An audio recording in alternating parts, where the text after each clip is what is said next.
as maiores dificuldades que as empresas enfrentam nesse processo de implantação?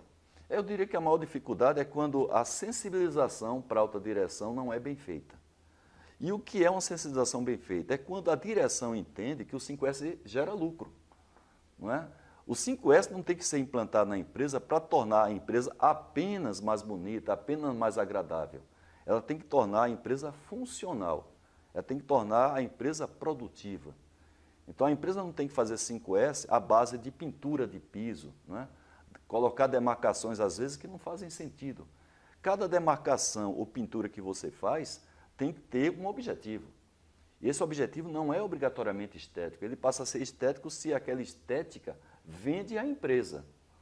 Mas o principal do 5S não é a questão estética, é a questão da funcionalidade. Claro que se você tiver um ambiente funcional e agradável, melhor, mas não adianta você ter um local de trabalho agradável se ele não é funcional. Não é? A gente não está falando aqui de um showroom da empresa, está falando de uma área que precisa produzir. Então, muitas vezes, a gente tem que sacrificar um pouco, não é? Aquela questão estética numa área em função de ter que produzir. Então, uma área, você trabalha muito, você sabe disso, uma área de usinagem, uma área de fundição, é impossível ser uma área agradável, pela própria característica do trabalho. Uma área de forjaria, não é? É difícil. Agora, você pode ter uma área dessa segura e funcional. Não é? Claro que um escritório é mais agradável do que uma oficina de manutenção. Mas você pode ter uma oficina de manutenção para o negócio de oficina de manutenção devidamente organizada e funcional. Agora, claro que se você puder ter uma área também agradável, melhor, mas não é o foco do 5S. Então, a gente tem que vender a ideia para a direção da empresa, mostrando a ela que ou o 5S vai dar lucro para ela, ou o 5S vai evitar que ela tenha perdas. Que há duas maneiras de você sensibilizar a direção. Você sensibiliza a direção ou mostrando que ela com aquilo vai ter um lucro, ou você mostra que se ela mantiver daquela maneira, ela vai ter perdas ou vai continuar tendo perdas. Aí dessa maneira a direção começa a se interessar pelo produto.